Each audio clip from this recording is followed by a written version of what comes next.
فرض کیجئے ایک ایسی مشین ہے جو مطلب سیکنڈوں میں کروڑوں ڈیٹا پوائنٹس کا تجزیہ کر سکتی ہے۔ جی بالکل۔ یعنی وہ ستاروں کی سمتیں بتا سکتی ہے، قدیم زبانوں کا ترجمہ کر سکتی ہے اور پیچیدہ ترین مالیاتی حساب کتاب پلک جھپکتے میں حل کر سکتی ہے۔ لیکن پھر اچانک اس سے ایک سوال پوچھا جاتا ہے کہ مجھے دلی سکون کیوں نہیں مل رہا، اور دنیا کی یہ جدید ترین تیز ترین مشین ایک دم خاموش ہو جاتی ہے۔ بالکل، اس کا سارا کمال، سارا نظام وہاں جواب دینے سے قاصر رہ جاتا ہے۔ اور اس کی وجہ بہت واضح ہے، کیونکہ اس مقام پر آ کر وہ ثنائی نظام جسے ہم 0 اور 1 کا بائنری کوڈ کہتے ہیں، وہ مکمل طور پر ٹوٹ جاتا ہے۔ صحیح۔ مشین کے پاس ڈیٹا اور پیٹرنز کے علاوہ کچھ نہیں ہے، اور انسانی بے چینی یا دلی سکون کسی حسابی فارمولے یا الگوریدم میں تو قید نہیں ہوتا نا۔ مشین کی دنیا ٹھوس حقائق پر چلتی ہے، جبکہ انسان کی دنیا محسوسات پر۔ کیا بات ہے! اور یہیں سے ایک بہت ہی دلچسپ کشمکش کا آغاز ہوتا ہے۔ جب بات ٹھوس معلومات کی ہو تو سب کچھ کتنا صاف، واضح اور تیز رفتار ہوتا ہے، لیکن جیسے ہی ہم انسانی جذبات، شعور اور ہماری اس اندرونی دنیا میں قدم رکھتے ہیں تو یہ جدید ٹیکنالوجی بالکل بے بس نظر آتی ہے۔ جی بالکل، اور آج ہم اسی بے بسی اور اس کشمکش پر بات کریں گے۔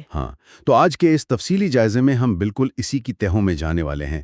ہمارے پاس آج ایک انتہائی فکر انگیز اور گہرا مضمون ہے جس کا عنوان ہے اے آئی سکھاتی ہے مگر سب کچھ نہیں سکھاتی۔ یہ تحریر محمد فاروق راشد کی ہے، جو کہ مصنوعی ذہانت کے حامی ہونے کے ساتھ ساتھ روحانی اور دینی علوم کے طالب علم بھی ہیں۔ یہ ایک بہت ہی منفرد کمبینیشن ہے ویسے، ہے نا؟ اور آج ہمارا ویژن یہ کھوج لگانا ہے کہ مصنوعی ذہانت ہماری زندگیوں کو کس حد تک بدل رہی ہے، یہ ہمیں کیا غیر معمولی طاقت دے سکتی ہے، اور وہ کون سی حتمی سرحدیں ہیں جہاں آ کر ٹیکنالوجی کی حد ختم ہوتی ہے اور انسان کا اپنا خالص اندرونی سفر شروع ہوتا ہے۔ تو آئیے اس الجھے ہوئے موضوع کو سلجھاتے ہیں۔ ضرور۔ دیکھیں، یہ موضوع آج کے دور کی سب سے بڑی بحث بن چکا ہے۔ میں تو کہوں گی کہ ہم ایک ایسے دور میں جی رہے ہیں جسے بجا طور پر رفتار کا دور کہا جا سکتا ہے۔ رفتار کا دور، بالکل۔ ٹیکنالوجی اور خاص طور پر یہ جو مصنوعی ذہانت ہے، اس نے معلومات تک رسائی کو حیران کن حد تک آسان اور تیز بنا دیا ہے۔ محمد فاروق راشد کی اس تحریر کا آغاز بھی اسی اعتراف سے ہوتا ہے کہ اس پوری تبدیلی کے مرکز میں جو قوت کھڑی ہے وہ ہمیں بہت کچھ انتہائی منظم انداز میں سکھا رہی ہے۔ صحیح۔ یہ پیچیدہ مسائل کے حل پیش کر رہی ہے، طویل تحقیق کا وقت بچا رہی ہے، اور تعلیمی میدان میں تو بے پناہ سہولت لا رہی ہے۔ یہاں سب سے دلچسپ بات یہ ہے کہ اس طاقت اور رفتار کو اگر ہم روزمرہ کی زندگی پر لاگو کریں تو یہ ایک ایسے سپر سونک لائبریرین کی طرح محسوس ہوتی ہے جو آپ کے سوال پوچھنے سے پہلے ہی دنیا کی بہترین کتاب آپ کے سامنے رکھ دے۔ بالکل، عین متعلقہ کتاب کھول کر آپ کے سامنے میز پر رکھ دیتا ہے۔ آپ کو کتابیں ڈھونڈنے کی، انڈیکس کھنگالنے کی زحمت ہی نہیں کرنی پڑتی۔ جو کام ایک انسان کو سمجھنے اور مرتب کرنے میں مہینوں لگ جائیں، اے آئی اسے لمحوں میں پروسیس کر کے سامنے رکھ دیتی ہے۔ چاہے وہ کسی بڑی کمپنی کے ڈیٹا کا تجزیہ ہو یا زبانوں کا ترجمہ۔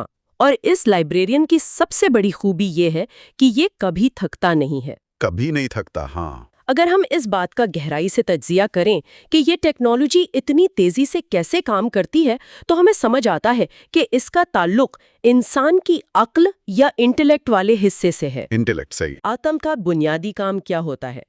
معلومات کو اکٹھا کرنا، ان میں ربط تلاش کرنا اور منطقی نتائج نکالنا۔ اے آئی دراصل انسانی عقل کی ہی ایک بہت اعلیٰ درجے کی نقل ہے۔ یہ انسان کو یہ تو بہترین طریقے سے بتا سکتی ہے کہ کیا کرنا ہے اور اسے کیسے کرنا ہے، یعنی واٹ اور ہاؤ کے جوابات۔ بالکل۔ یہ معلومات کے انبار میں سے وہ پیٹرن یا نمونے تلاش کر لیتی ہے جو انسانی آنکھ شاید کبھی نہ دیکھ سکے۔ لیکن یہیں پر ایک بہت بڑا مسئلہ بھی پیدا ہوتا ہے۔ ہم سب کے فونز اور لیپ ٹاپس میں اب یہ طاقت موجود ہے۔ ہم روزمرہ کے کاموں کے لیے اس پر بے تحاشا انحصار کر رہے ہیں۔ جی، ہم ہر وقت اسے استعمال کر رہے ہیں۔ ہم دفتر کی چھوٹی موٹی ای میلز ڈرافٹ کرنے، کسی پریزنٹیشن کا خاکہ بنانے یا زندگی کے عام فیصلے کرنے کے لیے بھی فوراً اے آئی کا رخ کرتے ہیں۔ ایسا لگتا ہے جیسے ہم نے خود سوچنے کی زحمت کرنا ہی چھوڑ دی ہے۔ کیا ہم انجانے میں اپنی سوچنے کی صلاحیت اس مشین کو آؤٹ سورس نہیں کر رہے؟ یہ ایک انتہائی تشویشناک حقیقت ہے اور میں اس پر کافی غور بھی کر رہی تھی۔ نفسیات کی زبان میں اسے کوگنیٹیو آف لوڈنگ کہا جاتا ہے۔ Cognitive of loading? جی، انسانی دماغ بالکل ایک پٹھے یا مسل کی طرح کام کرتا ہے۔ دماغ کو تیز اور صحت مند رہنے کے لیے ایک خاص قسم کی رگڑ یا ذہنی مشقت کی ضرورت ہوتی ہے۔ اچھا، یعنی محنت کرنی پڑتی ہے۔ بالکل، جب آپ کسی مشکل ای میل کا جواب سوچ رہے ہوتے ہیں یا کسی مسئلے پر غور کر رہے ہوتے ہیں تو آپ کے دماغ کے نیورل پیتھویز متحرک ہوتے ہیں، لیکن جب آپ یہ سارا کام مشین کے حوالے کر دیتے ہیں تو آپ دماغ سے وہ رگڑ چھین لیتے ہیں۔ واہ، یعنی ہم اے آئی کو دماغ کے لیے ایک بیرونی ڈھانچہ یا ایکسوسکیلیٹن کی طرح استعمال کر رہے ہیں۔ ہاں بالکل، یہی بات ہے۔ جیسے اگر میں روزانہ کوئی بھاری وزن اٹھانے کے لیے ایک روبوٹک سوٹ پہن لوں تو وزن تو اٹھ جائے گا، لیکن میرے اپنے جسم کے پٹھے وقت کے ساتھ کمزور اور سست ہو جائیں گے، کیونکہ انہیں محنت کرنے کی عادت ہی نہیں رہے گی۔ بہت زبردست تشبیہ دی ہے آپ نے۔ مشین آپ کا ڈیٹا تو اٹھا لے گی، لیکن اگر آپ تنقیدی سوچ کے اپنے مسلز استعمال نہیں کریں گے تو وہ سست پڑ جائیں گے۔ اور اس تحریر میں جو بنیادی خلا کی نشاندہی کی گئی ہے نا، وہ یہی ہے کہ رفتار اور سہولت کا یہ سارا کمال صرف معلومات کی سطح تک محدود ہے۔ عقل کے میدان میں تو اے آئی ہم قدم ہے، لیکن انسان محض گوشت پوست اور عقل کا مجموعہ تو نہیں ہے نا۔ بالکل نہیں۔ اس کے اندر شعور، جسے ہم کانشسنس کہتے ہیں، اور روحانیت کا ایک انتہائی پیچیدہ نظام موجود ہے۔ جب ہم اس دائرے میں داخل ہوتے ہیں تو وہاں سوالات کی نوعیت یکسر بدل جاتی ہے۔ یہ وہی مقام ہے جہاں وہ سپر سونک لائبریرین خاموش ہو جاتا ہے۔ عقل ہمیں کیا اور کیسے بتاتی ہے، لیکن انسان کی اصل جستجو کیوں یا وائی کے گرد گھومتی ہے۔ جی بالکل۔ جب سوالات بدلتے ہیں اور انسان پوچھتا ہے کہ میں کون ہوں، میری زندگی کا مقصد کیا ہے، یا مجھے سب کچھ ہونے کے باوجود سکون کیوں نہیں مل رہا، تو معلومات کا یہ بے کراں سمندر کوئی تسلی بخش جواب نہیں دے پاتا۔ لیکن یہاں میں آپ سے اور اس مضمون کی دلیل سے تھوڑا سا اختلاف کرنا چاہوں گا اور اس پر ذرا سخت سوال اٹھانا چاہوں گا۔ جی ضرور، بتائیے کہ آپ کے ذہن میں کیا سوال ابھر رہا ہے؟ ہم کہہ رہے ہیں کہ مشین انسان کے اندرونی یا نفسیاتی سوالات کا جواب نہیں دے سکتی، لیکن آج کل ہم دیکھ رہے ہیں کہ اے آئی باقاعدہ ایک تھراپسٹ یا ماہر نفسیات کا کردار بھی ادا کر رہی ہے۔ یہ ٹرینڈ تو ہے۔ لوگ مختلف چیٹ باٹ سے رات گئے تک اپنی پریشانیاں شیئر کرتے ہیں، اور وہ مشینیں انہیں انتہائی ہمدردانہ انداز میں جواب دیتی ہیں، انہیں تسلی دیتی ہیں، ڈپریشن سے نمٹنے کے مشورے دیتی ہیں۔ اگر ایک شخص شدید ذہنی دباؤ میں ہے اور اسے ایک اسکرین پر لکھے ہوئے الفاظ پڑھ کر واقعی دلی سکون مل رہا ہے، اس کی بے چینی کم ہو رہی ہے، تو کیا اس سے واقعی کوئی فرق پڑتا ہے کہ وہ مشین ہمدردی کی محض اداکاری کر رہی ہے؟ یہ بڑا اہم نقطہ اٹھایا ہے آپ نے۔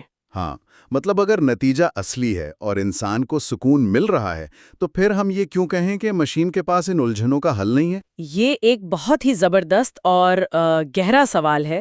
سطح پر واقعی ایسا لگتا ہے کہ اگر ایک انسان کی تکلیف کم ہو رہی ہے تو مشین نے اپنا کام کر دیا، لیکن ہمیں اس بات کا سائنسی اور فلسفیانہ دونوں سطحوں پر ذرا گہرائی سے تجزیہ کرنا ہوگا۔ جی پلیز بتائیں۔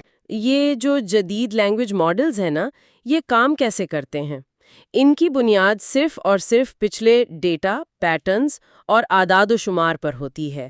جب ایک انسان چیٹ باٹ سے کہتا ہے کہ میں بہت اکیلا محسوس کر رہا ہوں، تو مشین کے اندر کوئی دل نہیں دھڑکتا جسے دکھ ہو۔ ظاہر ہے، وہ تو ایک کوڈ ہے۔ مشین صرف یہ حساب لگاتی ہے کہ انٹرنیٹ پر موجود کروڑوں صفحات، کتابوں اور تھراپی سیشنز کے ڈیٹا کے مطابق ان مخصوص الفاظ کے بعد سب سے زیادہ مناسب اور ہمدردانہ الفاظ کون سے ہونے چاہیے۔ وہ محض اگلا لفظ پیشن گوئی کر رہی ہوتی ہے، پریڈکٹ کر رہی ہوتی ہے، صحیح۔ لیکن پھر وہی بات، اگر وہ پیشن گوئی اتنی شاندار ہے کہ انسان کو تسلی مل جائے تو حرج کیا ہے؟ حرج اس کی نوعیت میں ہے۔ حقیقی انسانی ہمدردی اور تسلی کی بنیاد مشترکہ کمزوری یا شیئرڈ ولنریبلٹی پر ہوتی ہے۔ مشترکہ کمزوری؟ یہ ذرا سمجھائیے۔ دیکھیں، جب ایک انسان دوسرے انسان کے کندھے پر ہاتھ رکھ کر کہتا ہے کہ میں تمہارا دکھ سمجھ سکتا ہوں، تو اس کی طاقت اس بات میں ہوتی ہے کہ وہ دونوں فانی ہیں، دونوں نے زندگی میں درد، خوف اور موت کو محسوس کیا ہوتا ہے۔ واہ، کیا گہری بات کی ہے نے۔ ایک مشین جو نہ کبھی پیدا ہوئی، نہ جسے موت کا خوف ہے اور نہ ہی جو درد محسوس کر سکتی ہے، اس کی دی گئی تسلی ایک سراب سے زیادہ کچھ نہیں ہے۔ یعنی وہ ایک فریب ہے۔ بالکل، وہ مشین انسان کے وقتی جذبات کو عارضی طور پر تو سنبھال سکتی ہے، جیسے کسی زخم پر بینڈیڈ یا پٹی باندھنا، لیکن جو سوالات انسان کی روح کی گہرائیوں سے اٹھتے ہیں کہ اس کی زندگی کا حتمی مقصد کیا ہے، ان کا جواب کسی الگوریدم کے پاس نہیں ہوتا، کیونکہ مشین کے پاس اپنا کوئی وجودی تجربہ نہیں ہے۔ اس کا مطلب ہے کہ یہ سوالات کسی ڈیٹا بیس سے ڈاؤن لوڈ نہیں کیے جا سکتے، اور نہ ہی کوئی مشین یہ سفر ہمارے لیے طے کر سکتی ہے۔ تو جب انسان کو اپنا یہ اندرونی سکون خود تلاش کرنا ہے، تو یہ سفر کیسا ہوتا ہے؟ اور یہ اس عام سیکھنے کے عمل سے کتنا مختلف ہے جہاں ہم کمپیوٹر پہ کلک کرتے ہیں اور جواب اسکرین پر آ جاتا ہے؟ اس تحریر کے مطابق انسان کی زندگی دراصل ایک لامتناہی شعوری سفر ہے۔ یہ کوئی سیدھی لکیر نہیں ہے جیسے آپ تیزی سے عبور کر لیں۔ یہ سمجھ، ادراک اور مسلسل تجربات کے ساتھ آگے بڑھتا ہے۔ انسانی شعور کو بیدار ہونے کے لیے زندگی کی تلخیوں، غلطیوں اور ان غلطیوں سے ملنے والے اسباب کی ضرورت ہوتی ہے۔ مشین کا مقصد ہے ہر چیز کو ہموار اور پرفیکٹ بنانا اور غلطیوں کو ختم کرنا۔ بالکل، ہم تو چاہتے ہی یہی ہیں کہ مشین کوئی غلطی نہ کرے، لیکن انسان کے شعوری سفر کی خوبصورتی ہی اس کے نقائص اور ان سے سیکھنے کے عمل میں ہے۔ جب آپ خود کوئی فیصلہ کرتے ہیں، اس کا نتیجہ بھگتتے ہیں اور پھر رات کو تنہائی میں اپنے اندر جھانکتے ہیں، تب جا کر آپ کی شخصیت کا ارتقا ہوتا ہے۔ اگر میں اس بات کو ایک روزمرہ کی مثال میں ڈھالنے کی کوشش کروں تو ہم اے آئی کو زندگی کے ایک جی پی ایس نیویگیشن سسٹم کی طرح دیکھ سکتے ہیں۔ جی، بہت اچھی مثال ہے۔ جب ہم گاڑی چلاتے ہیں تو جی پی ایس کی اسکرین ہمیں پورا راستہ دکھا دیتی ہے۔ وہ ہمیں بتا دیتی ہے کہ آگے کہاں ٹریفک ہے، کون سا موڑ لینا ہے اور منزل تک پہنچنے میں کتنا وقت لگے گا۔ وہ ہمیں درست ترین معلومات دے سکتی ہے۔ بالکل۔ لیکن اس راستے پر حقیقت میں گاڑی چلانا، سفر کے دوران ہونے والی تھکن، راستے کے گڑھے محسوس کرنا، بارش میں ڈرائیونگ کا دباؤ برداشت کرنا اور پھر بالآخر تمام مشکلات کے بعد اپنی منزل پر پہنچنے پر دل میں جو ایک حقیقی کامیابی اور خوشی کا احساس ابھرتا ہے، وہ سب تو صرف اس ڈرائیور یعنی انسان کو ہی محسوس کرنا پڑتا ہے نا۔ کوئی اسکرین آپ کے حصے کا سفر تو نہیں کر سکتی۔ بالکل صحیح کہا آپ نے۔ اور اسی جی پی ایس کی مثال کو اگر ہم مزید وسیع کریں تو اے آئی کا بنیادی مقصد آپ کا وقت بچانا اور آپ کو مختصر ترین راستہ دکھانا ہے، لیکن شعور اور روحانیت کے سفر میں شارٹ کٹ نام کی کوئی چیز نہیں ہوتی۔ یعنی کوئی شارٹ کٹ نہیں ہے؟ کوئی شارٹ کٹ نہیں۔ یہ وہ سفر ہے جو اپنا وقت مانگتا ہے۔ یہاں انسان کو صبر کرنا ہوتا ہے، رک کر سوچنا ہوتا ہے اور اپنے جذبات کو پروسیس کرنا ہوتا ہے۔ وقت اور ذاتی تجربے کو بائی پاس کر کے یا چند سیکنڈز میں معلومات حاصل کر کے کوئی بھی انسان شعوری اور روحانی طور پر بالغ نہیں ہو سکتا۔ تو اصل سیکھنا پھر کیا ہے؟ اصل سیکھنا معلومات کو رٹنا نہیں ہے، بلکہ خود کو پہچاننا ہے۔ یہی وہ توازن ہے جو اس مضمون کے مصنف نے بار بار اجاگر کیا ہے۔ ٹیکنالوجی کا انکار بھی حماقت ہے اور ٹیکنالوجی کو ہی مکمل زندگی سمجھ لینا بھی ایک المیہ ہے۔ یہ توازن برقرار رکھنا یقیناً آسان نہیں ہے، خاص طور پر آج کل کے حالات میں جب ہم نے ٹول کو ہی اپنا مقصد بنا لیا ہے۔ ہم ہر الجھن کا حل اسکرین پر تلاش کرتے ہیں، جس کی وجہ سے ہماری اپنی سوچنے سمجھنے کی صلاحیت زنگالودہ ہو رہی ہے۔ جی، ہم سست ہو رہے ہیں۔ تو اگر صورتحال یہ ہے اور ہم مشین پر پابندی بھی نہیں لگا سکتے کیونکہ وہ اب ہماری ضرورت بن چکی ہے، تو ہم اس سست دماغی اور شعوری تنزلی کا مقابلہ کیسے کریں؟ ہم اس جدید ٹیکنالوجی کا استعمال اس طرح کیسے کریں کہ ہم دنیا کی دوڑ میں بھی آگے رہے اور ہماری انسانیت، ہمارا شعور اور خود سوچنے کی صلاحیت بھی محفوظ رہے؟ یہی وہ مقام ہے جہاں مصنف نے ایک انتہائی عملی اور متوازن حل پیش کیا ہے، اور اس کے لیے انہوں نے ویژن اکیڈمی کے ماڈل کا حوالہ دیا ہے۔ ویژن اکیڈمی کا ماڈل یہ کیا ہے؟ سرے نو ترتیب دینے کی ضرورت ہے۔ انہوں نے اس مسئلے کے حل کے لیے کسی پابندی کی بات نہیں کی، بلکہ اسے 3 انتہائی واضح ستونوں پر مشتمل ایک ایکو سسٹم یا نظام کے ذریعے سمجھایا ہے۔ تو یہ ایکو سسٹم عملی طور پر کیسے کام کرتا ہے؟ کیونکہ ہم صرف نظریاتی باتیں نہیں کرنا چاہتے سننے والوں کے ساتھ، ہمیں یہ سمجھنا ہے کہ حقیقت میں ایک کلاس روم کے اندر یا ایک انسان کے ذہن کے اندر ان 3 ستونوں کو کیسے لاگو کیا جا سکتا ہے۔ بہت عمدہ سوال ہے، میں بتاتی ہوں۔ اس نظام کا پہلا حصہ یا ستون ہے عقل، یعنی انٹلیکٹ۔ یہاں مصنف کا کہنا ہے کہ ہمیں اے آئی کا ڈٹ کر اور آزادانہ استعمال کرنا چاہیے۔ اچھا، یعنی کوئی ممانعت نہیں۔ کوئی ممانعت نہیں۔ ہمیں بچوں کو رٹے لگانے سے آزاد کر دینا چاہیے۔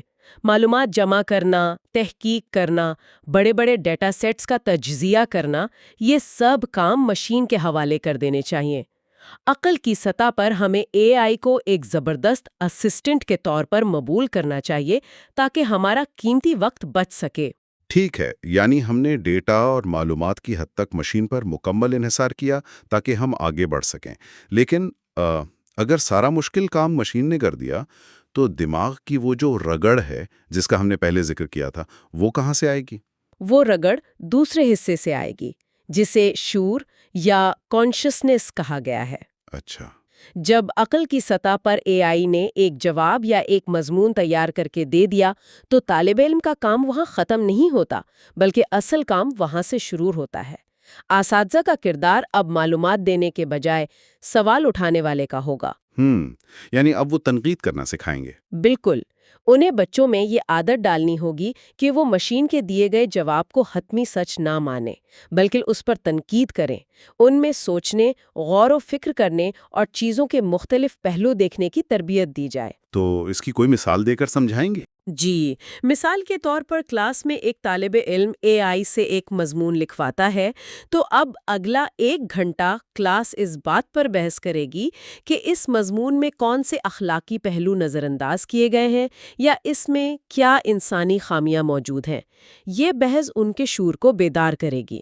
واہ، یہ تو واقعی سیکھنے کے عمل کو مکمل طور پر بدل دینے والی بات ہے۔ یعنی مشین معلومات دے گی اور انسان اس معلومات پر سوال اٹھا کر اپنا شعور تیز کرے گا۔ جی بالکل۔ اور اس نظام کا تیسرا اور آخری حصہ کیا ہے؟ کیونکہ ہم نے عقل اور شعور کو تو ایڈریس کر لیا۔ تیسرا اور سب سے اہم حصہ روحانیت یا اسپرچویلٹی ہے۔ مصنف کے نزدیک اگر انسان کی عقل اور شعور دونوں انتہائی تیز ہو جائیں لیکن اس کے اندر کوئی اخلاقی بنیاد نہ ہو تو وہ صرف ایک زیادہ خطرناک مشین بن جائے گا۔ صحیح، ایک بے رحم مشین۔ جی، روحانیت وہ لنگر ہے جو انسان کو زمین سے اور اس کی اصل سے جوڑے رکھتا ہے۔ اس حصے میں طلبہ کے اندر اعلیٰ اخلاقی اقدار، زندگی کا حقیقی اور وسیع تر مقصد اور اپنے خالق کے ساتھ ایک مضبوط تعلق پیدا کرنے پر زور دیا گیا ہے۔